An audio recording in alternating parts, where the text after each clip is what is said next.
Recording in progress.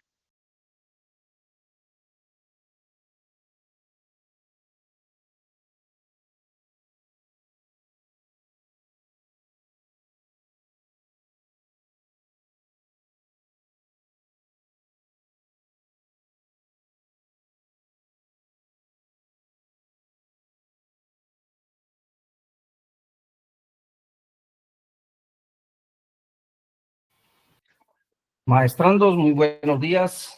Un verdadero gusto nuevamente estar con ustedes en nuestra siguiente clase, que ya estamos, vean rápidamente, en nuestra semana número 12, en cuanto a temas de clase, por supuesto. Entonces, pues motivarlas a que ustedes sigan haciendo sus análisis de este curso, que espero que cada día y cada clase que va pasando, pues se vayan ustedes apasionando más, porque el derecho penal sin duda es una rama del derecho apasionante, ¿verdad? Lógicamente conlleva una lectura y mucho análisis, pero eso es parte del camino. Sin embargo, hoy tenemos un tema también muy interesante, que son las medidas de seguridad, y es un tema que a diario ocurre en la esfera social de Guatemala, y es a manera de una breve síntesis de lo que nos espera en nuestra clase del día de hoy, que las medidas de seguridad son aplicables en principio a aquellas personas que por sus circunstancias psíquicas o psicológicas no se les puede imponer una sanción penal, o sea, no se les puede imponer una pena. Pensemos a las personas que tienen una enfermedad psiquiátrica como lo es la esquizofrenia. Hay personas que padecen de este tipo de enfermedad, que han cometido algún delito, pero ellos adolecen del conocimiento de la realidad, y por lo tanto a estas personas el Estado no les puede imponer una sanción, una pena. Entonces, ¿qué pasa con estas personas que han delinquido, pero no les podemos imponer una sanción, una pena? Tenemos que ponerles o imponerles una medida de eso, o sea, una medida que pueda evitar que esta persona que ha cometido un delito, aunque no conozca esa realidad, pues evitar que lo vuelva a hacer, o en gran medida evitarlo. Entonces, también en otro escenario, las medidas de seguridad se imponen en contra de agresores o agresoras, ¿verdad? De violencia. En este caso será en la esfera de la violencia contra la mujer y en la esfera de la violencia intrafamiliar.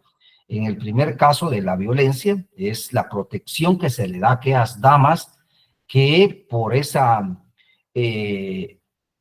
grado de violencia en que están influidas o viven, pues necesitan ser protegidas por el Estado.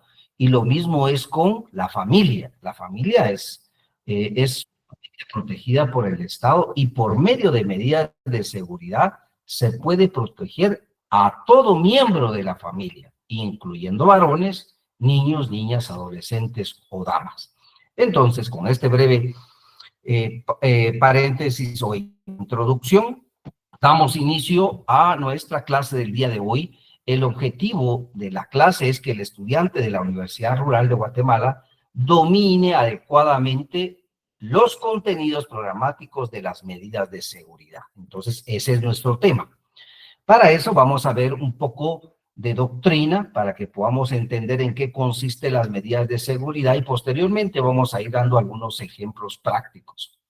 Las medidas de seguridad, pues, son medios, son procedimientos que utiliza el Estado. Ojo con eso, porque solo el Estado los puede imponer o las puede otorgar, por supuesto, por medio ¿de qué organismo? Del organismo judicial, por medio de sus jueces, que pueden aplicar e imponer esas medidas de seguridad. Pero esas medidas de seguridad, como medios o procedimientos, tienen un objetivo.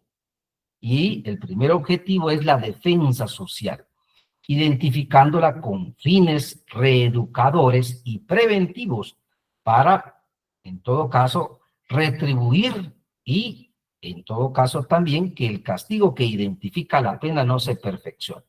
O sea que es fundamental estos medios para el Estado obtenerlos o tenerlos, porque de esa manera se puede, en todo caso, garantizar esa reeducación y readaptación de las personas, o bien prevenir, como lo dije al inicio de mi clase, que esos hechos se sigan dando.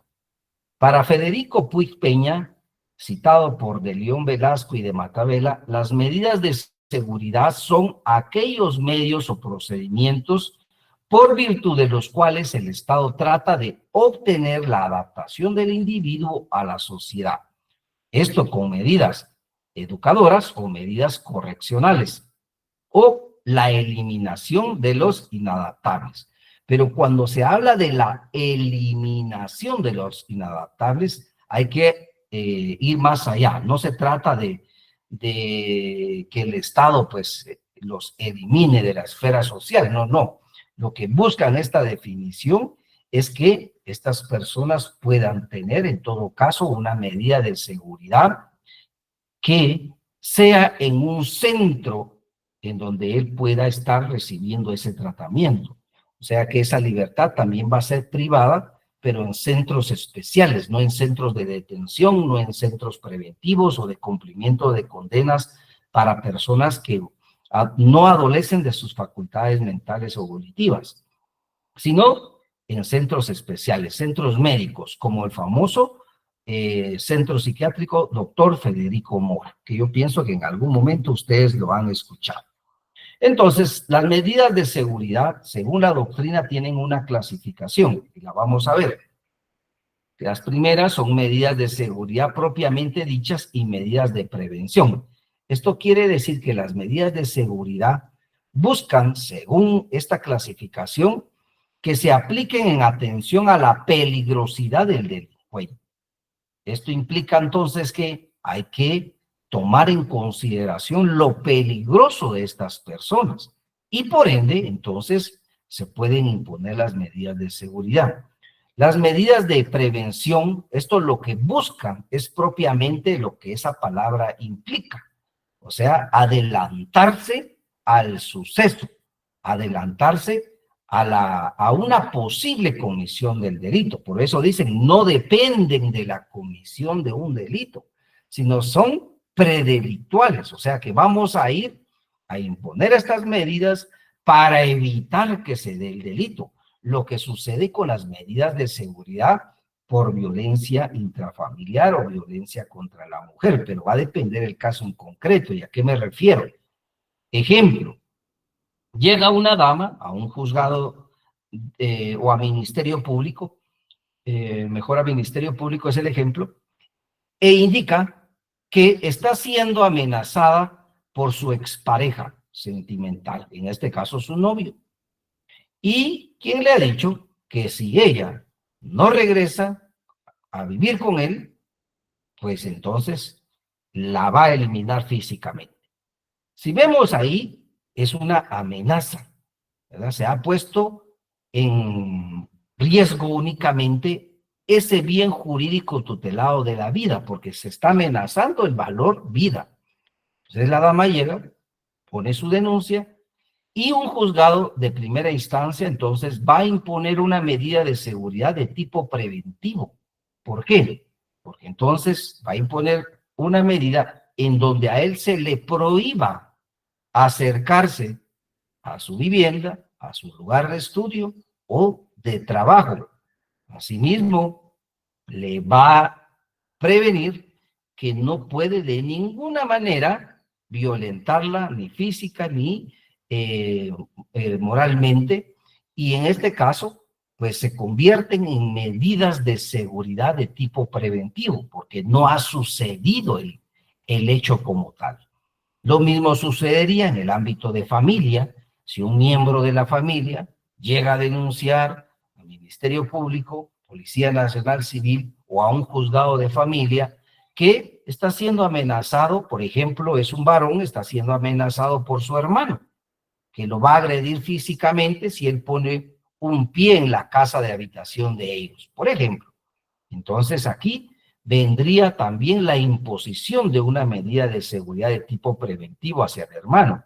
Entonces el juez le va a decir que se abstenga de violentar al hermano, porque de lo contrario se iniciará el proceso penal en su contra. Entonces aquí vendría otra medida de seguridad de tipo preventivo. Entonces, para que lo vayamos viendo. Ahora, cuando ya sucede el hecho, se recordarán ustedes que en un momento les planteé un ejemplo que había sucedido en Palestina de los Altos, de un joven que tenía un tipo de esquizofrenia, que estaba en el tercer nivel, baja, encuentra un arma blanca tipo machete y con eso le da muerte violentamente a su abuelo paterno. En este caso, entonces, esta persona no conocía la realidad de sus actos, pero si ven ahí, el delito ya se configuró, ya se dio. Entonces aquí estaríamos hablando de medidas propiamente de seguridad. Las segundas son las medidas de prevención. En ese orden de ideas, entonces, otra clasificación son las medidas de seguridad curativas, reeducativas, correccionales y eliminativos.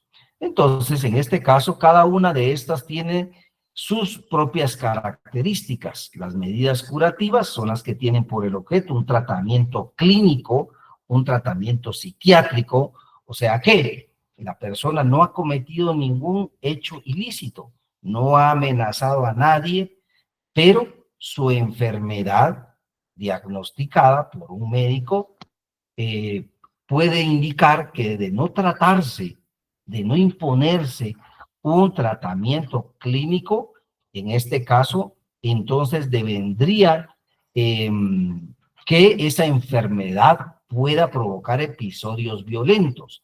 Entonces, lo que en todo caso está garantizando el Estado es que no se cometan hechos violentos, pero no porque no lo haya realizado, sino porque, en todo caso, se quiere anticiparse a la comisión de esos hechos, ¿verdad? Entonces, las medidas curativas implican, en todo caso, esas circunstancias. Permítanme un momento, maestrandos.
Perdonen, maestrando, solo que tuve un problema de conexión, pero ya lo solucioné previo a no quedarme sin energía, pero muchas gracias. Entonces vamos a continuar. Hablábamos de las medidas curativas.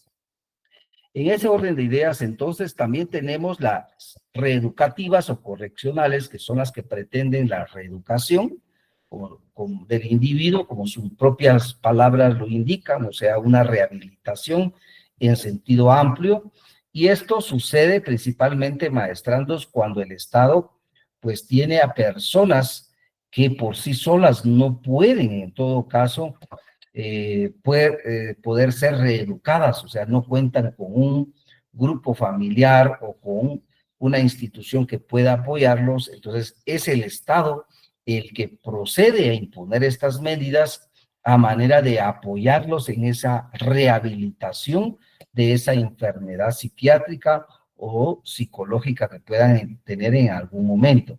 Las eliminatorias de segregación o protección estricta, pues son aquellas que tratan de eliminar de la sociedad sujetos que son inadaptables a ellas, individuos incorregibles como delincuentes. Estas medidas, por supuesto, alguien diría, en Guatemala esto no sucede, por supuesto que no es así. Sin embargo, en algún momento de la historia de los estados, no propiamente de Guatemala, sino que principalmente en el tema de Europa, se aplicaba lo que ustedes en algún momento van a tener una clase conmigo que se llama del derecho penal del enemigo, y consistía en que los estados adoptaban una política que al verificar ciertas características físicas en una persona, como lo podría ser la mandíbula un tanto erguida o larga, una frente bastante pronunciada o bastante amplia, en este caso podrían en algún momento, según Gunther Jacobs, porque él era el que creó esta teoría, del derecho penal del enemigo, indicaba que eran personas que a futuro podían delinquir. Esto quiere decir que podrían ellos, según Gunther Jacobs, de acuerdo a su filosofía, solo con esas características ya era una persona delincuente en potencia a futuro. Entonces el Estado podía decir, ah, no, usted tiene la mandíbula de esta manera, usted tiene la frente de esta manera, y lo eliminamos socialmente.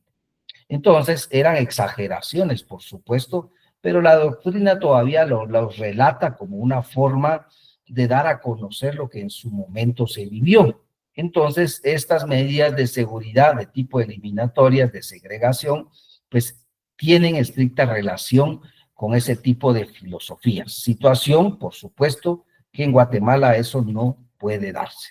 Pero las traigo a colación por el tema de estudio en que nos encontramos. Las medidas de seguridad privativas de libertad, que esto sí sucede mucho en Guatemala, porque tenemos privativas de libertad y privativas o no privativas de libertad en todo caso. Las privativas de libertad, pues son aquellas que lógicamente van a coartar la libertad de una persona, especialmente cuando las personas adolecen de una enfermedad psiquiátrica, pero que esa enfermedad no puede ser tratada de forma ambulatoria, sino se necesita del control estricto de médicos y por lo tanto, entonces, deben de ser recluidos en centros especiales para esas adaptaciones o sobre todo ayuda a esa enfermedad mental.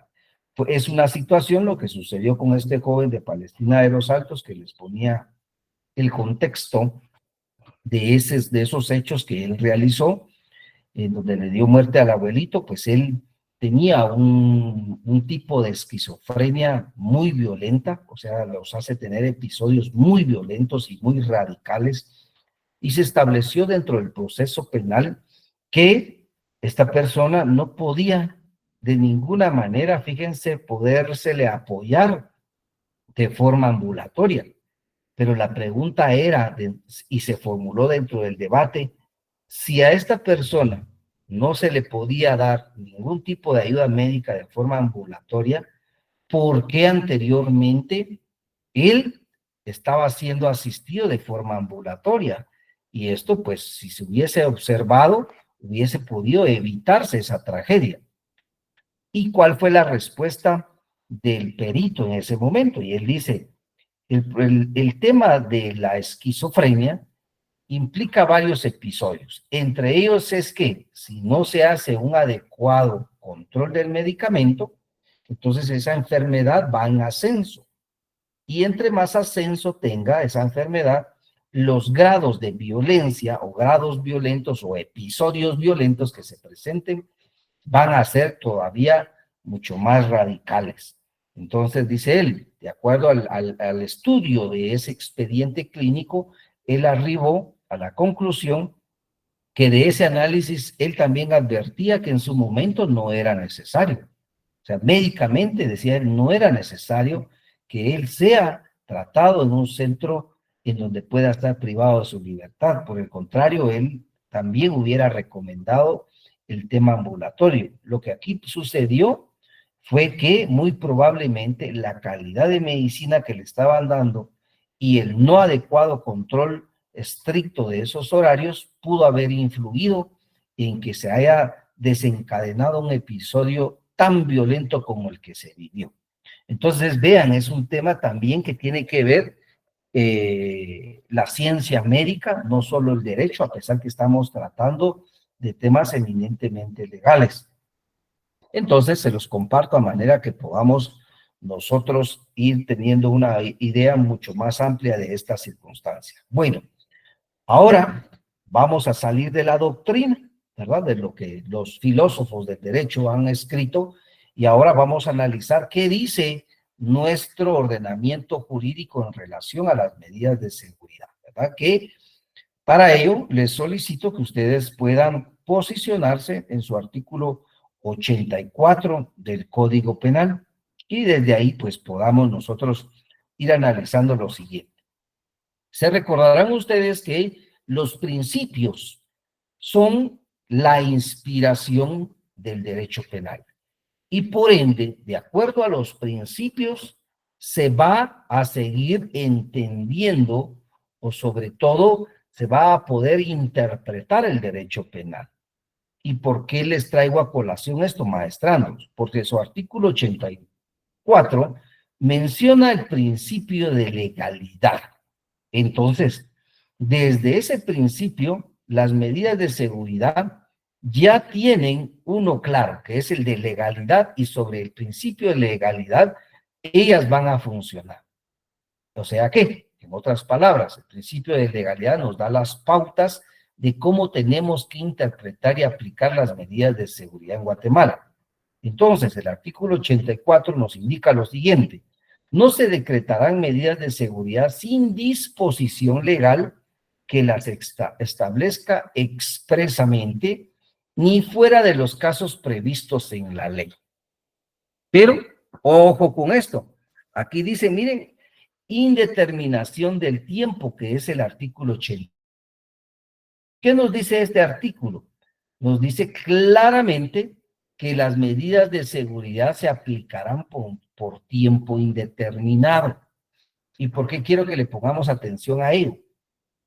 Porque si bien estamos tratando de que el principio de legalidad nos da las pautas de interpretación, nos encontramos dentro de su contenido, vean, y pareciera tergiversante lo que les voy a decir o como que yo me estuviera contraviniendo, porque si les digo que vamos a aplicarle la legalidad, pero el principio de legalidad tiene inmerso algo que no podemos aplicar, podría yo en algún momento estarlos confundiendo, pero ojo con lo que les voy a explicar en este momento. El principio de legalidad nos dice, solo mediante una disposición legal usted puede aplicar medidas. Correcto, ahí estamos bien. Pero el artículo 85 nos dice que es por tiempo indeterminado, maestrandos. Y las medidas de seguridad, de acuerdo al control constitucional, que vamos a hacer una equiparación de la sanción penal. O sea que, si estuviéramos hablando de que una persona hizo un delito, cometió un delito, pensemos en el delito de homicidio. Pensemos en el delito de homicidio. En el delito de homicidio ustedes no van a poder en ningún momento leer que diga que la pena que se le va a imponer a esa persona es por tiempo indeterminado. O sea, no hay tiempo. Él estará encerrado por tiempo indeterminado. No lo van a poder ustedes encontrar porque así no fue creada la norma. Entonces, A eso me refiero con el control de constitucionalidad con este artículo. Entonces, si para la imposición de una pena no podemos hacer eso, ¿por qué el Código Penal para la imposición de una medida de seguridad sí lo está realizando? Si está diciendo por tiempo indeterminado, tengámoslo ahí encerrado. Entonces, este principio de legalidad y este artículo 85 nos hace aplicarlo, pero la parte del artículo 85 no por control de constitucionalidad, porque tiene que ser por tiempo determinado, no por tiempo indeterminado. Y esta es una función fundamental que ejercen los médicos forenses, porque a los jueces nos indican, señor juez, esta persona tiene determinada enfermedad, necesita este tratamiento y considero que 3 meses es suficiente para poderlo ayudar médicamente. Al finalizar esos 3 meses, señor juez, lo que yo sugiero es que se haga una nueva reevaluación y en todo caso determinar si esta persona ya puede ser tratada de forma ambulatoria o bien necesita otro tiempo para estar en un centro de esta naturaleza. Entonces, si ustedes ven ese ejemplo que sucede a diario, pues podemos advertir que no hay necesidad de que sea por tiempo indeterminado. Entonces, no se aplica el artículo 85, maestrandos, en casos prácticos, sino se aplica lo que dice la Constitución y por control constitucional de lo que les expliqué anteriormente, es que no se fijan por tiempo indeterminado, porque iría en contra de los derechos fundamentales de las personas. Tenerlas ahí encerradas, imagínense usted, de forma indeterminada. Sería una vulneración mucho más grave. Ahora bien, muchos casos también he de advertir que los médicos son enfáticos en decir esa enfermedad o con esa enfermedad no hay marcha atrás. Es incurable y por ende solo es tratable, solo es el poderles proporcionar una calidad de vida a las personas. Entonces podríamos decir, bueno, pero si entonces si es incurable, ahora sí tengámoslos por tiempo indeterminado. No se puede, maestra. Lo que se hace es específicamente lo que ya indiqué anteriormente. El médico tratante indica el tiempo, en muchos de esos casos son años, pero, ojo con esto, el tiempo que va a estar internado en el centro especializado para ese efecto, no puede exceder de la pena que le hubiera podido corresponder si esta persona hubiera estado dentro de todas sus facultades mentales y volitivas. ¿A qué me refiero? Si a esta persona hubiera cometido ese delito, pero hubiera estado consciente en sus facultades mentales y volitivas, pensemos que se le impone una sanción de 8 años. Bueno, entonces hacemos un análisis comparativo, que ese sería el máximo tiempo. Por ende, entonces, si esta persona cometió el mismo delito, pero no le podemos imponer esa pena, porque él no está consciente de sus actos, implicaría entonces que la medida de seguridad no puede exceder de esos mismos 8 años. Entonces, ojo con eso, maestrandos, porque eso pues se ve prácticamente en los casos o en los procesos prácticos penales que hemos tenido. Les comparto también que este tipo de procedimientos son un tanto atípicos. No se dan tampoco en todos los órganos jurisdiccionales, pero tiene que ver la esfera social, considero, para que esto se pueda perfeccionar, o sea que dependiendo cómo sea el tema del rol cultural, la calidad de vida de los habitantes, el poder adquisitivo de las personas, pues así se empieza a ver reflejado este tipo de flagelos. ¿Y por qué digo esto, maestrandos? Porque si en familias que tienen el poder adquisitivo para poderlos apoyar desde el inicio a sus familiares, llevarlos a centros asistenciales privados o públicos, en donde les pueden comprar medicamentos de calidad, pues básicamente no vamos a ver estos escenarios porque las enfermedades están controladas. Pero ¿qué sucede en aquellas familias que por su poder adquisitivo no se los permite, sus ingresos económicos tampoco se los permiten hacerlo?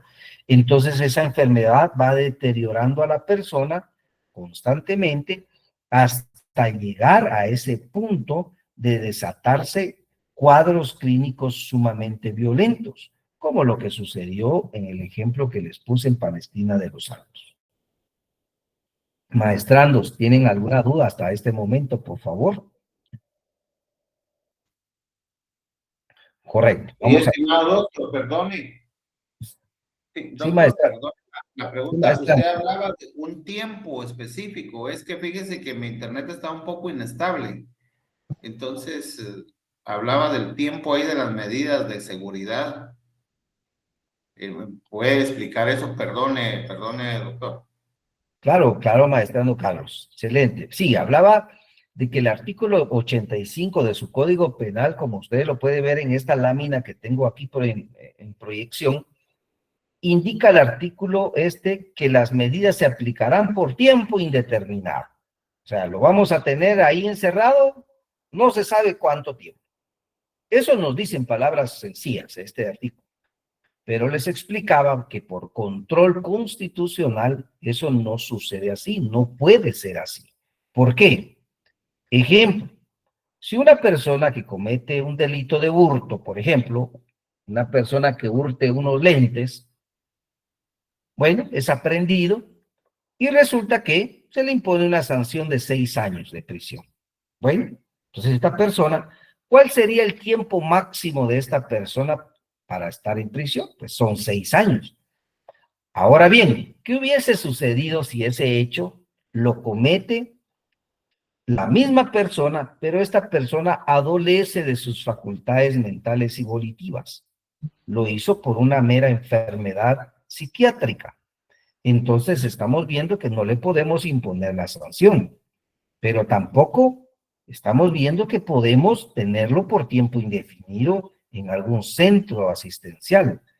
Esto quiere decir entonces que ese tiempo indeterminado, en este momento, lo que se realiza es un control como que si esta persona hubiese estado en sus facultades normales, a manera que el mismo tiempo de la persona que está en sus facultades mentales normales, entonces como máximo también ese tiempo sería aplicable a la persona que cometió el mismo hecho, pero estando y padeciendo de un tipo de enfermedad como estas. Implicaría entonces que lo máximo que podríamos imponer esa medida de seguridad es precisamente esos 6 años. Entonces, esto es lo que se realiza en la práctica cuando tenemos que imponer una medida de seguridad en una sentencia. Lo que decimos entonces es que si el delito tiene una pena máxima de 6 años y esta persona no se le puede imponer la sanción, pero entonces ella estará en un centro asistencial, pensemos el hospital del doctor Federico Mora, pero el tiempo que esté ahí no podría exceder de ese tiempo máximo de la condena, que en todo caso le hubiese podido corresponder los 6 años. Eso era lo que estaba explicando en su momento, maestrando. Muchísimas gracias, doctor. Muy amable. Sí, sí, para servirle. Bueno, vamos a continuar entonces con el tema de las medidas de seguridad, porque se vienen aquí algunos otros ejemplos prácticos. Las medidas de seguridad, entonces, previstas en su artículo 86, a partir de ese momento, pues el Código Penal establece que solo podrán decretarse por ¿quiénes? Por los tribunales de justicia en sentencia condenatoria o absolutoria, por delito o por falta. Esto quiere decir entonces que solamente un órgano jurisdiccional, o sea, un juez, puede establecer la necesidad de una medida de seguridad. ¿Y esto por qué? Porque solo es una atribución del Estado. Y es el Estado el que en todo caso es el que va a imponer ese tipo de medidas. Entonces, a eso se refiere el artículo 86. Pero no solo eso, sino que vean esto, maestrandos. Vean esto. Aquí dice claramente que debe de ser, ¿en qué tipo de resolución? En una sentencia. ¿Y por qué les menciono esto, maestrandos? Porque en algún momento, fíjense que observe un proceso en donde un juzgado en una resolución que no era una sentencia impuso una medida de seguridad. Bueno, entonces hicimos el análisis y precisamente el abogado de la parte afectada, sí, ¿alguien quiere intervenir, por favor?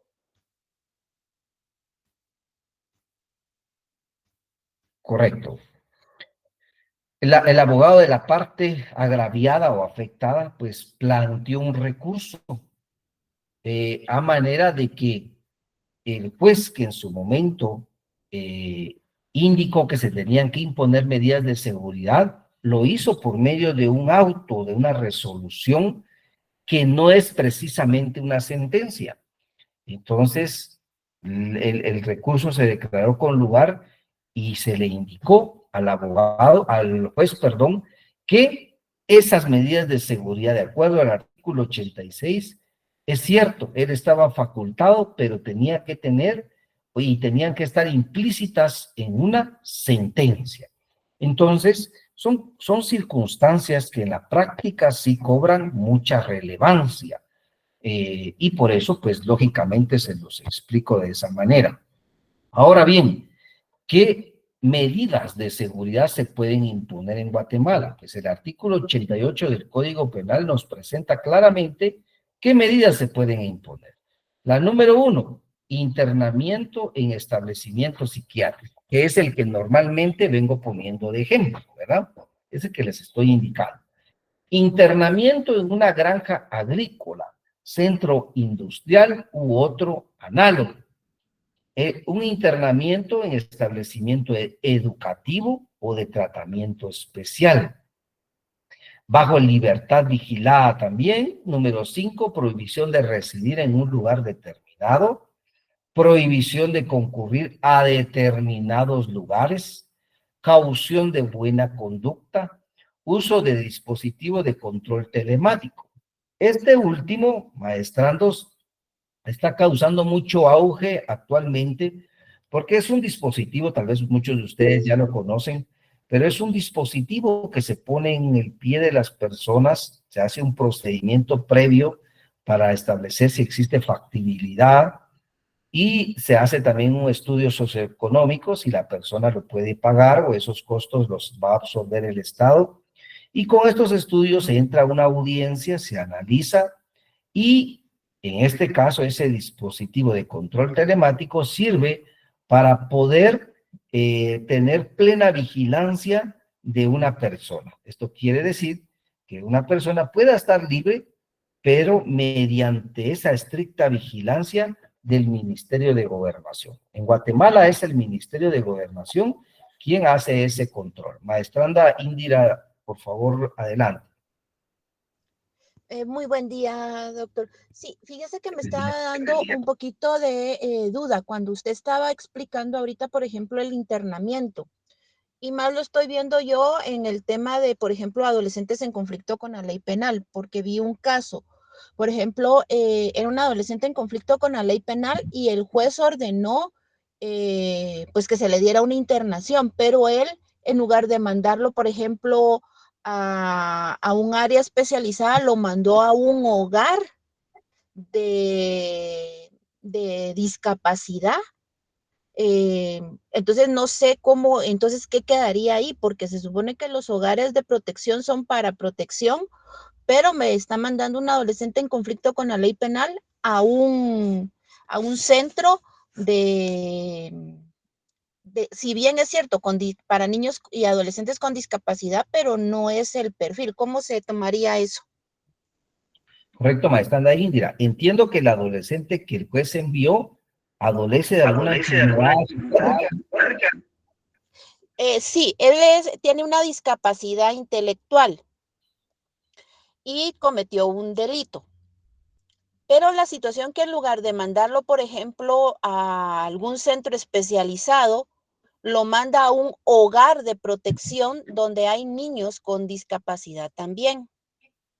Correcto. Entonces, ahí, no, bueno, desde mi punto de vista creo que no es lo correcto, porque aparte son los hogares de protección y aparte son los que tendrían que tenerse con ciertas medidas especiales por ser adolescentes en conflicto con la ley penal. Ahí, ¿qué procedería a hacerse? Sí, correcto, le entiendo. Ahora, una duda más, el adolescente que padece de este tipo de circunstancia que usted me manifiesta, pero él conoce la ilicitud de sus actos o médicamente se ha establecido que no sé esa ilicitud. Él no conoce, él desconoce completamente, el problema que sucede que pasó, ¿verdad? Porque es violencia sexual, por lo que estaba tipificado este adolescente en conflicto con la ley penal, pero lo mandan a un hogar donde hay más niños, y fue hacia un menor que cometió el acto. Sí, le entiendo. Bueno, en ese sentido, considero que efectivamente, como usted bien lo dice, no es el centro adecuado para este tipo de personas. A menos, por eso yo lo desconozco, que ese centro tenga espacios o unidades específicas para poderlo apoyar a él en esa condición específica. Si no es así, definitivamente es un lugar inadecuado. Entonces, lo que procede ahí sería solicitarle al juez una audiencia para revisar la medida que él impuso y con esa revisión motivar a que el juez pueda considerar su resolución y, en todo caso, poder proponer un centro especializado para el efecto. Eso sería, en principio, lo que se tendría que hacer. O sea, solicitar que se revise esa decisión en audiencia oral para determinar y establecer que no se cumplen con esos requerimientos fundamentales para que el niño o adolescente esté en este tipo de centro porque no es el especializado para tal efecto. Y aquí juega un papel importante dicho centro, porque tendría que manifestarse el centro como tal y de indicarle, señor juez, hemos recibido al niño que usted en su momento resolvió que sea internado con estas características. Sin embargo, señor juez, es de informarle que este centro no cuenta con las especialidades, personal técnico adecuado para garantizar el estado en que se encuentra actualmente dicho niño adolescente. Es por ello que se lo ponemos de su conocimiento a efecto usted pueda considerar que dicho niño sea llevado a un centro especial para esas condiciones, proponiendo tal y tal centro como tal. Entonces, así podría también, de alguna manera, el centro, al no tener las condiciones, también informarle al juez, porque a veces pueden adoptarse decisiones judiciales y no estar conscientes de lo que realmente estén preparados o no dichos centros. ¿De acuerdo, maestranda India? Sí, pero lastimosamente para ese tipo de personas, especialmente, por ejemplo, adolescentes, no hay centros especializados. Entonces, ahí no se podría hacer mayor cosa que seguir con la orden, entonces. Yo considero que sí se puede hacer, porque, Ya. digamos, el centro médico lo que hace ahora, ellos tienen profesionales especializados. Y en todo caso, entonces, podría en algún momento pedirles para que él esté internado. Yo le pediría que se bajara un poquito de volumen a su receptivo. Gracias, muy amable. En este caso, se podría pedir, por supuesto que sí, la intervención de ellos, pero en espacios específicos para niños, niñas, adolescentes.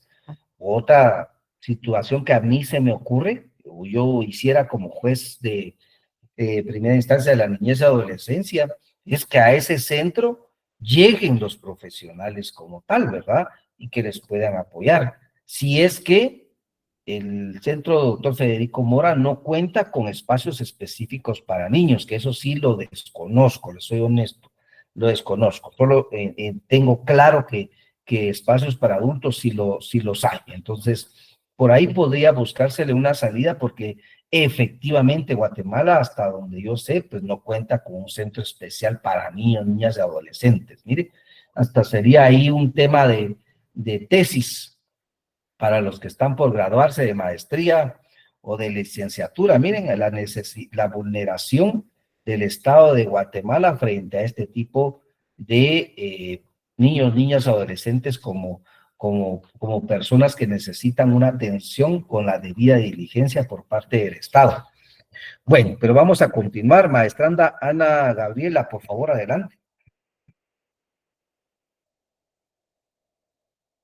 Perdón, doctor, no había puesto mi micrófono. Era como siguiendo también, yo hace algunas clases se recuerda que le comenté sobre la evaluación que hicimos en el preventivo de zona 18, donde había un chico que tenía un CI bajo, problemas cognitivos, ¿verdad?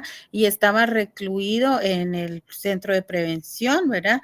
Y entonces para mí fue privado de libertad y no, o sea, no se tomó en consideración la condición que él tenía, ¿verdad? Porque me imagino, o estoy pensando ahora, porque ya no, como le conté, ya no tuve la oportunidad de saber el desenlace, que a lo mejor y no había un lugar específico para que él pudiera estar, ¿verdad?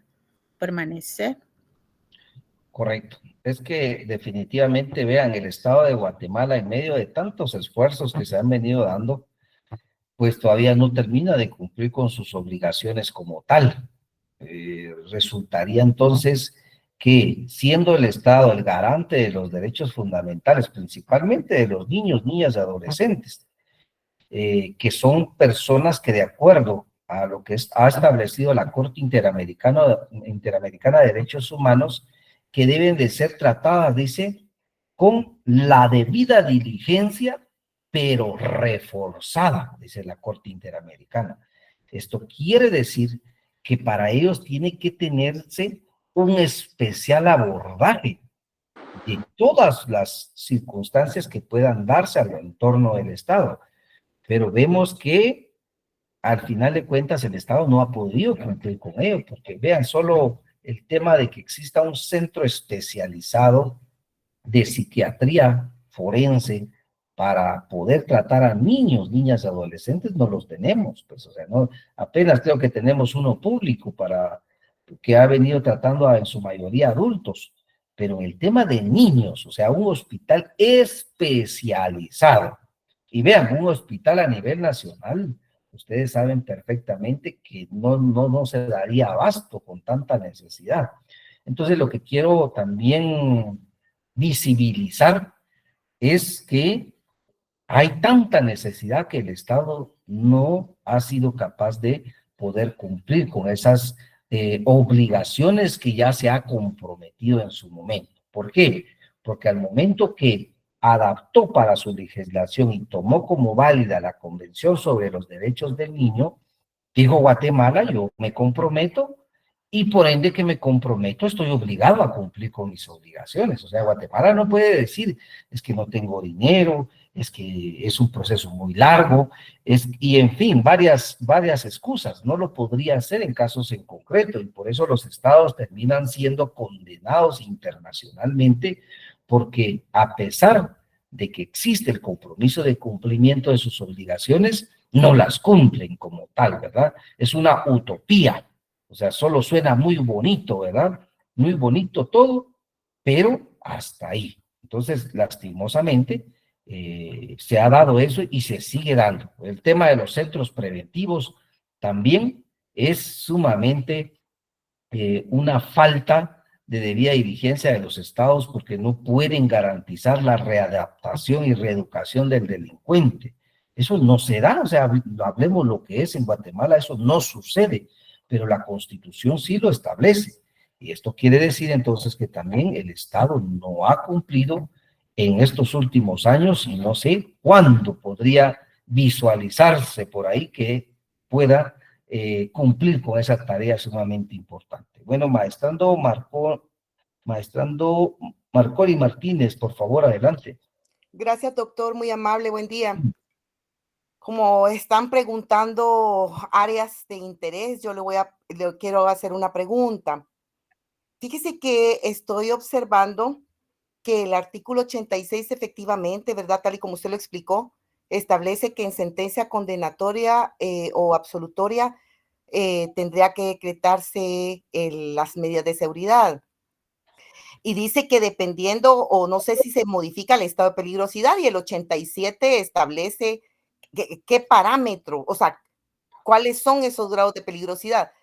Perdone, mi pregunta va enfocada el número 6, porque me interesa mucho. La embriaguez habitual, dice.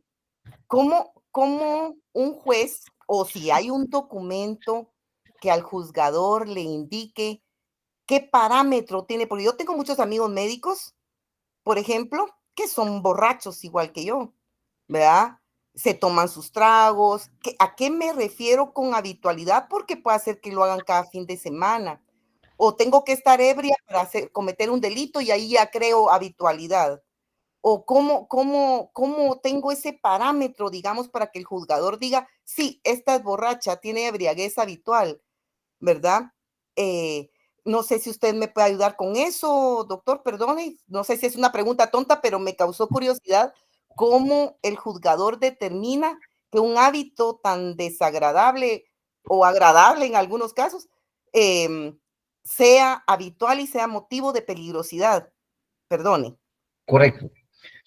Veamos, el estado de peligrosidad, que es el que se establece en el artículo 87 que usted misma menciona, raya o riñe con el tipo de justicia penal que se aplica en Guatemala.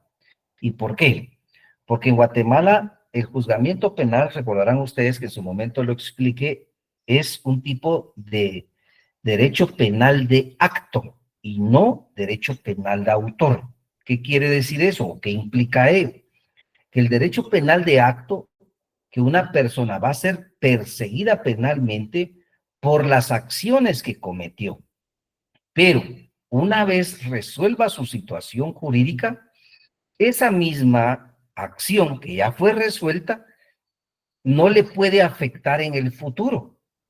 Esto quiere decir entonces que el tema de los antecedentes penales, por ejemplo, que puede decirse es un récord que una persona tiene, no puede aplicarse en el derecho penal en perjuicio de las personas, porque estamos tratando de actos que tienen que resolverse y una vez resueltos no pueden ser nuevamente aplicados en su perjuicio, versus el derecho penal de autor, que el derecho penal de autor en algunas legislaciones de los países, principalmente europeos, se ha dado de que una persona como cometió ¿qué les digo? Un hurto, pues se cree que esta persona pues va a volver a cometer un hurto y por ende, como ya cometió otro nuevo hurto, se toma entonces como reincidente y las penas son mayores, no obstante ya resolvió sus situaciones anteriores.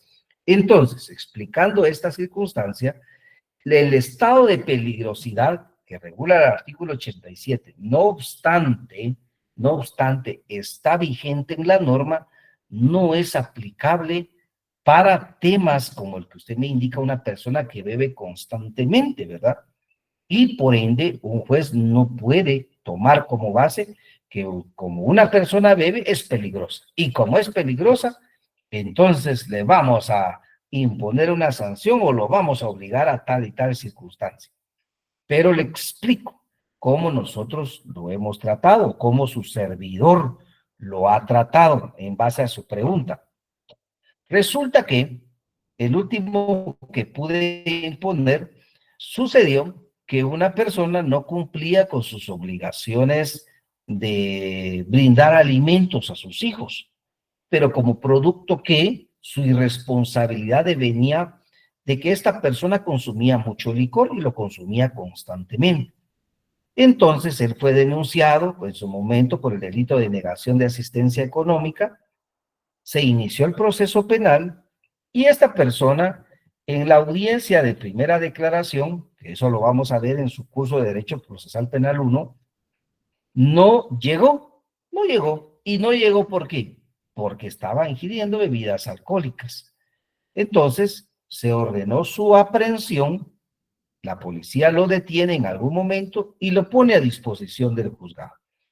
Bueno, ya estando en el juzgado, se inicia la audiencia de primera declaración y el abogado indica en la audiencia que su patrocinado va a hacer el pago de todas esas pensiones alimenticias atrasadas y que se le aplique un criterio de oportunidad, que es una oportunidad que tienen las personas de resolver su situación jurídica si cumplen con algunos requisitos. Y eso también lo vamos a ver en su momento. Son medidas desjudicializadoras. Pero ¿qué sucede? Bueno, ahí sí tiene el juez el momento para hacer algo con estas personas. ¿Por qué? Porque el artículo 25, si quieren váyanse a su artículo 25 y 25 bis de su código, pero procesal penal. Búsquenme el 25 y 25 bis de su código procesal penal.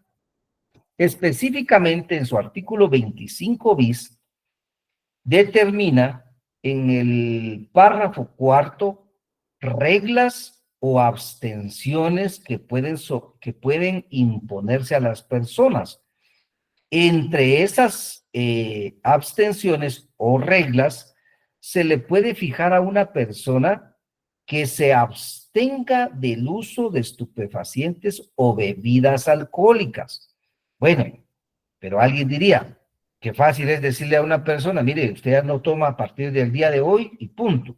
Para una persona que tiene problemas serios de alcohol, eso no lo podría lograr por sí solo o por sí sola, ¿verdad? Necesariamente necesita valga la redundancia, un tratamiento médico. Entonces, ustedes pueden advertir en su artículo 25 bis del Código Procesal Penal, en su párrafo número 6, ¿verdad? En el numeral 6 de esas reglas que le estoy indicando, dice, someterse a un tratamiento médico o psicológico si fuera necesario. Entonces, ¿qué le digo yo a las personas? Bueno, señor, tal y tal y tal, voy a acceder a otorgarle a usted este beneficio, pero usted no ha cumplido con sus obligaciones de negación de asistencia económica. Le ha traído una consecuencia que se enfrente a un proceso penal, y para garantizar de que usted siga cumpliendo con sus obligaciones, específicamente de alimentos frente a sus hijos, le voy a otorgar este beneficio, pero con una condición, ¿verdad? O con una regla. ¿Cuál va a ser esa regla, señor tal y tal y tal? De que usted tiene prohibición de ingerir bebidas alcohólicas, número 1. Y número 2, usted se va a someter a un tratamiento médico o a un tratamiento profesional que pueda ayudarlo a dejar de consumir esas bebidas alcohólicas. ¿Y cuál es ese tratamiento? Pues usted va a ir a un centro, el más cercano, y miramos en qué zona vive o en qué espacio geográfico vive y cuál unidad de Alcohólicos Anónimos le queda más cercana. Entonces le imponemos la obligación de que vaya a Alcohólicos Anónimos. Y Alcohólicos Anónimos a nosotros nos informa si está llegando, si llegó, si cumplió y cómo va su rehabilitación. Si él cumple, va a tener ese beneficio. Y si él no cumple, entonces se va a revocar ese beneficio y se va a iniciar el proceso penal y por ende se le va a imponer a él las sanciones que correspondan. Entonces las personas, si ustedes ven así, al inicio pues es una obligación, pero también pueden decidir no cumplirlas. Pero ¿cuál va a ser la consecuencia de no asistir a ese centro? La consecuencia va a ser que el proceso continúe, pero en ningún momento que la consecuencia sea imponerle una sanción por seguir bebiendo, ¿verdad? Por seguir bebiendo. Entonces, eso es lo que su servidor realiza en casos en concreto. Cuando se solicitan beneficios, pues ahí aprovechamos a apoyarle a las personas que puedan, por un tema de alcohólicos, de alcoholismo o también de drogadicción, o también porque tengan un problema con no poder controlar su carácter. Porque vean, hay muchas personas violentas, pero no porque les nazca ser violentas, sino porque no tienen la capacidad de autocontrolarse y pierden el control fácilmente y después se arrepienten.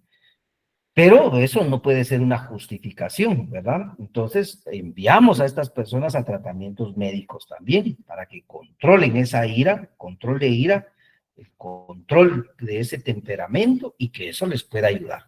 Pero no desde el punto de vista del artículo 87 en cuanto a un estado peligroso.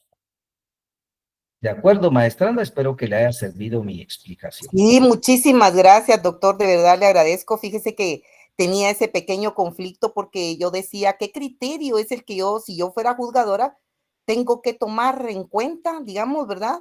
Si había algún parámetro, algún documento que me guiara para determinar, este bolo necio ya vino 3 veces por diferentes delitos, digamos, ¿verdad? Solo por decirle algo. O incumplió con el criterio de oportunidad que se le aplicó en tal, por seguir bolo.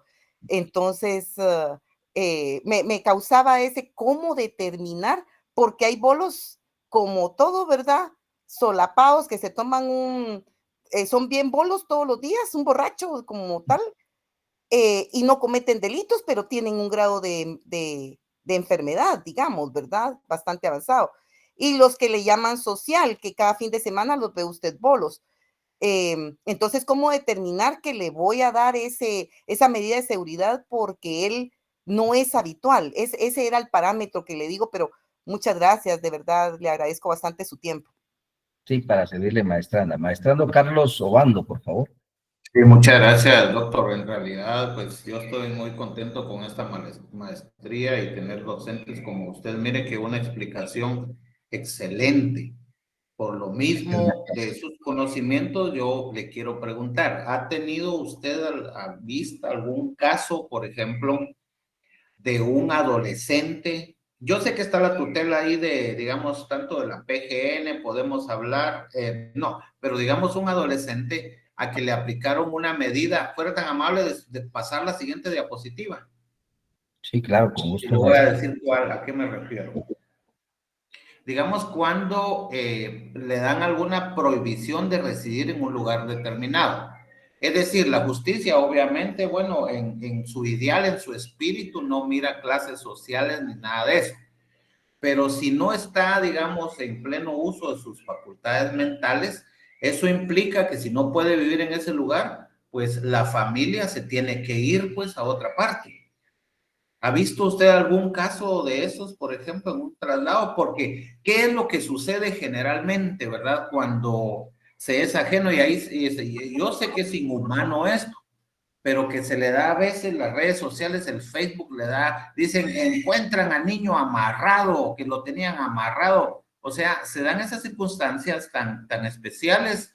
Entonces, eso es solo un comentario, ¿verdad? Pero, ¿usted ha visto algún caso de esos, doctor? Disculpe. Maestrando, sí, comprendo bien su pregunta. Veamos. Aquí usted puede ver un catálogo de posibles medidas, ¿verdad? De posibles medidas, pero cada caso en concreto tiene que aplicarse la medida más adecuada. En el caso de niños, niñas o adolescentes, estas medidas no se pueden aplicar. ¿Por qué? Porque para ellos es un tratamiento especial y un procedimiento especial que en su momento, pues tal vez en nuestro curso de Derecho Procesal Penal 2 podamos en algún momento analizarlo. Entonces, esto está fuera del alcance de los niños, esto es para adultos, pero trayendo la misma pregunta para un adulto, por ejemplo, diríamos que si bien tenemos todo este catálogo, yo le puedo decir que casi es imposible que se puedan utilizar todas, porque de acuerdo a las garantías y principios del derecho penal, pues en algún momento una de estas podría rayar con uno de los derechos fundamentales de las personas. Esto lo he comparado, no sé si les ha tocado en algún momento, pero uno compra un portafolio de herramientas, de destornilladores, y usted dice, aquí tengo para poder ayudarme en todo lo que algún momento tenga que trabajar en casa. Y tiene una serie de destornilladores. Pero usted se da cuenta que es uno o dos a lo sumo de los que más utiliza. Y los demás, pues ahí están haciendo, ahí sí que cara bonita a todo su tema de herramientas, ¿verdad? Pero son dos los que usted utiliza prácticamente en su función. Pues básicamente algo así análogo quiero traer esto. Aquí tenemos ese catálogo, la ley lo está dando a conocer, pero muy difícilmente se pueda aplicar, maestrando. El que más se aplica y el que más es el que yo he utilizado es el internamiento en establecimiento psiquiátrico, como usted bien lo dijo, porque imagínese que yo le diga a los familiares, miren, ustedes se salen de esa casa porque ahí están ustedes en peligro. Mejor le decimos a quien está ocasionando el peligro que va a tener que ser internado en un establecimiento psiquiátrico y que los demás miembros de la familia puedan seguir viviendo en paz. Y no solo ellos, los que vean el ejemplo que les puse, se puede escapar una persona. Entonces, básicamente es lo que yo he aplicado. He tenido varios procedimientos, tanto en audiencias anteriores al debate, como he tenido también procedimientos en debate, porque les comparto que he estado en varios órganos jurisdiccionales por azares de la vida, pero es esta la número uno, la que es la única que he utilizado, maestrano. Es la única, tengo que ser honesto, porque es la única que he utilizado, y también se ha utilizado en un margen quizás más pequeño, pero en otros casos, la libertad vigilada. ¿Y a qué se refiere eso? De que una persona se va a encargar de cuidar y de que se pueda, en todo caso, suministrar a la persona que adolece de esa enfermedad mental esos medicamentos. Entonces tiene que haber un responsable. Entonces tiene que haber un familiar, un hijo, un padre, una madre, etcétera, que diga, yo me comprometo, señor juez, a darle su medicamento puntualmente para que yo lo tenga en un lugar adecuado y etcétera. Pero esto ¿de qué depende? Depende de lo que los médicos nos digan. Porque el médico si me dice, señor juez, de acuerdo a lo que yo pude analizar, el reconocimiento médico legal, se establece que la enfermedad que él tiene es tal y tal y tal. Y que esa enfermedad, señor juez, sí puede ser tratada ambulatoriamente, pero tiene que ser tratada por una persona o una tercera persona, no por el mismo agente, porque él mismo no podría poderse garantizar el consumo de esos medicamentos. Entonces buscamos, si tenemos algún familiar, accedemos. Y si no encontramos ningún recurso idóneo, o sea, ninguna persona se quiere hacer cargo de esa obligación, pues entonces ya utilizamos el internamiento para que sea un centro quien le pueda suministrar ese tipo de medicamentos. ¿Correcto, maestrando? Y por último... Muchísimas gracias, doctor. Y para seguirle, por último, maestrando Edwin Arenas, y continúo porque tengo 15 minutos para explicarles el resto del contenido, maestrados. Sí, gracias, doctor. Voy a tratar de ser breve. Con el tema que estaban hablando anteriormente, respecto a que usted le otorga una, digamos, le da el beneficio de una medida, pero con una condición, digamos, la persona ahí cae en desacato, ¿cómo lo prueban las otras personas? Porque ahora es un poco preocupante el tema, digamos, de inteligencia artificial, el tema incluso de poder emular la misma voz. Pueden ponerle videos incluso de la persona, pero ¿cómo saber en la fecha en la que fue hecho ese video?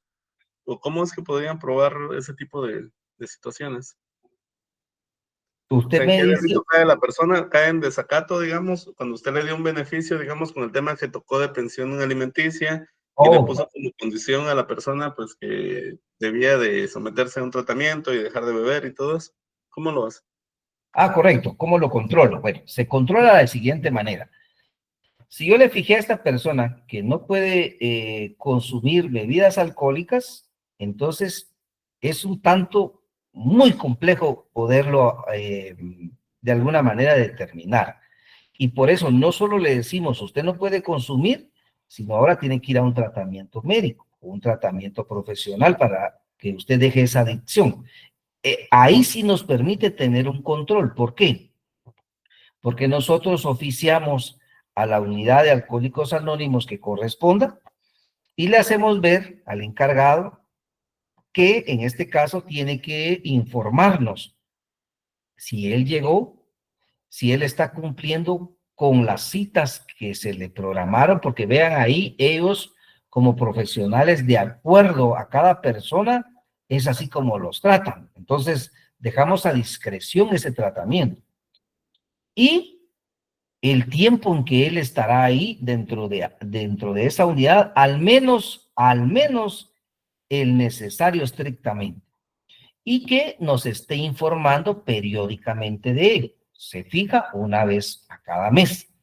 Entonces, imaginémonos que una vez a cada mes va a llegar un oficio al juzgado y va a determinar si él llegó, en qué fecha llegó, qué tratamientos tiene, qué otro tipo de circunstancias él creó convenientes y si lo está cumpliendo. Y él nos dice si está cumpliendo, está viniendo, es muy activo, él ya no bebe, ya no consume alcohol, porque ellos lo controlan, ellos ayudan. Miren, la verdad que sí los apoyan. No he tenido una experiencia ahí y pues es muy difícil para las personas, pero sí los ayudan. Entonces, con eso controlamos, porque llegan los oficios firmados por ellos y entonces si vemos que él está cumpliendo, pues no hay ningún problema, sigue el beneficio. Pero si esta persona nos indica que él no llegó, o ya no siguió llegando, o no está cumpliendo, o se presentó ebrio, entonces le comunicamos eso al Ministerio Público nos requiere una nueva audiencia, se revoca ese beneficio y se continúa el proceso penal. ¿Y qué va a suceder? Que dentro del proceso penal se puede fijar que esta persona esté privada de su libertad porque existe peligro de fuga, porque estando ebria no se va a presentar a las audiencias que se señalen. Entonces la consecuencia sería muy seria para estas personas. Muchos sí han podido prácticamente si voluntariamente salir de esa adicción por medio de esas medidas. Bueno, así es, maestrando. Vamos a continuar entonces. Gracias, doctor. Ahí entendí perfectamente. Muy amable. Sí, para servirle, maestrando. Qué bueno. En ese entendido, entonces, la otra parte era lo que les explicaba al inicio en esa introducción que les hice ver. Las medidas de seguridad que se imponen por violencia intrafamiliar. Entonces, les voy a pedir que ustedes busquen su ley específica de la materia que contiene la ley para prevenir, sancionar y erradicar la violencia intrafamiliar, que aquí la tienen ustedes como título. Entonces tienen que tener esa ley, maestrandos, porque esto es parte de su examen final. Entonces me gustan esa ley, es una ley que tiene escasos artículos, pero les va a servir mucho, especialmente para el análisis jurídico, ¿verdad? Para poder asesorar a una persona o en algún momento saber qué hacer en una situación práctica. Bueno, pues la violencia intrafamiliar tiene como presupuestos la protección de un integrante de la familia. Esto quiere decir, entonces, que si se puede proteger a un integrante de la familia, tenemos que saber distinguir qué es violencia intrafamiliar y qué es violencia contra la mujer. Porque muchos la confunden. Porque en ambos casos se pueden imponer medidas de seguridad, en ambos. Y en ambos casos pueden imponerse las mismas medidas de seguridad. Pero lo que cambia es lo siguiente. La violencia intrafamiliar implica que quien violenta puede ser hombre, puede ser mujer, y lo puede hacer en contra de un hombre, en contra de una mujer. Ejemplo, un tío de la familia está violentando a su sobrino. Son hombres los dos. Puede haber violencia intrafamiliar ahí. Una dama, que es tía, puede estar violentando a su sobrina. Hay violencia entre ambas, porque viven en ese mismo círculo. Una mamá puede estar violentando al hijo, una mamá puede estar violentando a la hija, una mamá puede estar violentando al esposo o al padre, pero ojo con esto. Cuando hablamos de violencia intrafamiliar funciona así, pero cuando hablamos de violencia contra la mujer, no funciona así. El sujeto activo, que es la persona que violenta en violencia contra la mujer, necesariamente tiene que ser varón. Tiene que ser varón. El violentador en violencia contra la mujer tiene que ser varón, sí o sí. Y la sujeta pasiva o el sujeto pasivo, quien recibe esa violencia, sí o sí tiene que ser mujer. O sea que a quien se está violentando siempre tiene que ser mujer. Para que hablemos de violencia contra la mujer y veamos, es toda acción o omisión basada en la pertenencia de sexo femenino que tenga como resultado el daño inmediato o ulterior, sufrimiento físico, sexual, económico, psicológico. Ahí están las clases de violencia. Para la mujer, así como las amenazas de tales actos, las coacciones o la privación arbitraria de su libertad, tanto si se produce en ámbito público como en el ámbito privado. O sea, dentro del hogar, fuera del hogar, en el trabajo, por ejemplo. Entonces, violencia contra la mujer, el agresor es sí o sí hombre, tiene que ser hombre. Y a quien se está violentando tiene que ser mujer, tiene que ser dama, para que se dé la violencia contra la mujer. No se podría dar entre hombre y hombre y entre mujer y mujer. Si viven en el mismo seno familiar, entre hombre y hombre ya vimos que es violencia intrafamiliar. Entre dama y dama es violencia intrafamiliar. Entre dama, o sea, si una dama violenta al hombre, es violencia intrafamiliar. Siempre y cuando, por supuesto, se reúnan los requisitos fundamentales y es pertenecer a un núcleo familiar. Ejemplo, si a un hombre violentador violenta a otro hombre, pero ellos no tienen ningún núcleo familiar, ningún círculo familiar, son desconocidos, no podría pedir medidas de seguridad porque no se cumple con el supuesto de que sea familia, que sea de ese vínculo. Son extraños, aunque se reúnan los supuestos de que, mire, pero si el licenciado Kenny dijo que de hombre a hombre, sí, pero el requisito es que sea de un seno familiar también, no solo que sea de hombre a hombre. Ahora, en el tema de la mujer, sí es mucho más amplio, ¿verdad? Mucho más amplio. Pero, como lo que yo quiero explicar el día de hoy son las medidas de seguridad, porque ya vamos a tener un tema específico de violencia contra la mujer y violencia intrafamiliar, en donde vamos a analizar los supuestos, los verbos rectores de este tipo de violencia. Pero el día de hoy es para que ustedes tengan claro que el Estado puede garantizar que ya no exista violencia entre la familia y que ya no exista violencia contra la mujer. ¿Y qué medidas puede imponer? Pues va a imponer las medidas que están en su artículo 7 de su ley para prevenir, sancionar y erradicar la violencia intrafamiliar. Son las mismas medidas que se pueden utilizar para la violencia intrafamiliar y para la violencia contra la mujer. Aquí tenemos una gama de posibilidades de medidas de seguridad y estas sí, maestrandos, estas sí, les puedo decir que he aplicado más de en algún caso una de ellas. Estas sí son aplicables porque lo que buscan es en su carácter preventivo el poder ayudar al combate en contra de la violencia intrafamiliar y al combate de la violencia contra la mujer. Entonces, aquí van a encontrar ustedes el cúmulo de medidas que aquí les proyecto y que les voy a dar también las diapositivas para que ustedes las analicen, pero en ese contexto, lo que quiero que ustedes subrayen o resalten es la posibilidad de otorgar medidas de seguridad cuando existen estos casos. Si hay violencia en la familia, se pueden otorgar medidas de seguridad.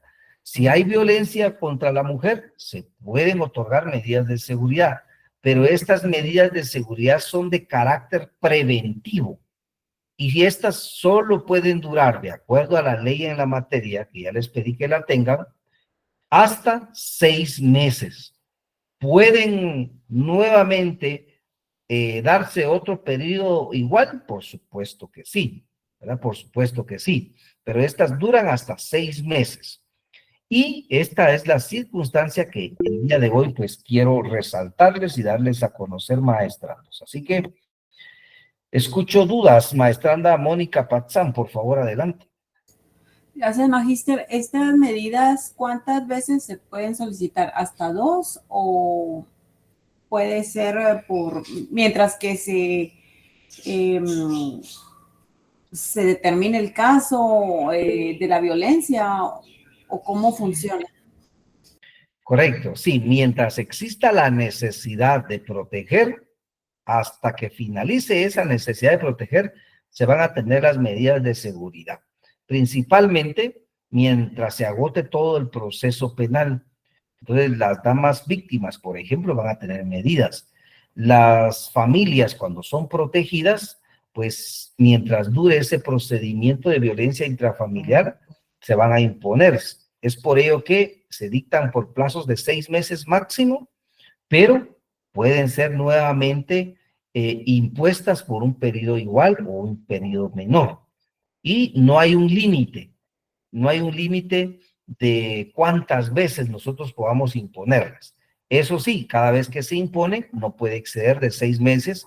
A los 6 meses se analiza si existe esa necesidad objetiva, ¿verdad? Objetiva de la víctima, y nuevamente se le dan. Y si ya no existe esa necesidad, pues entonces ya se dejan sin efecto. Gracias. Pero, otra pregunta. ¿Y esto genera un récord a la persona, al hombre? Ninguno, ningún récord, porque estas medidas son de carácter preventivo. Sí, pero la demanda, o cómo se le dice, ahorita se me fue la palabra. Denuncia. La denuncia, ¿esa denuncia tiene algún efecto por ser violencia contra la mujer, así como no sé cómo decirle? O sea, no se borra. Esa es la... Correcto, le entiendo. Veamos, en Ministerio Público ellos sí llevan un registro de las denuncias que se ponen en contra de las personas, pero ese registro es para fines estadísticos propios del Ministerio Público, mas no pueden en ningún momento afectar a la persona. Tampoco se borran porque no representan antecedentes para la persona, sino únicamente un registro interno. Y Ministerio Público puede decir, bueno, a esta persona se le ha denunciado por esto y esto y esto, ya resolvió su situación jurídica o no las ha resuelto, los procesos siguen vigentes, ¿verdad? Entonces, pero eso ya es internamente en Ministerio Público. Perdón, maestra Ana del Rosario, por favor. Licenciado, buenas tardes. En relación a las medidas de prevención, ¿estas no les afecta el artículo 86, que tiene que ir en sentencias? Puede ir en una resolución. Y mi otra pregunta es, ¿cuál es la diferencia entre una medida de seguridad y una medida de alejamiento? Correcto. Maestra Ana, en la primera pregunta agradezco la misma porque efectivamente en casos de violencia intrafamiliar y en casos de violencia contra la mujer no se necesita que sea en sentencia. Son totalmente distintas porque en este caso están reguladas por una ley diferente al Código Penal, como es la ley que les indiqué anteriormente, ¿verdad? Que es de violencia intrafamiliar.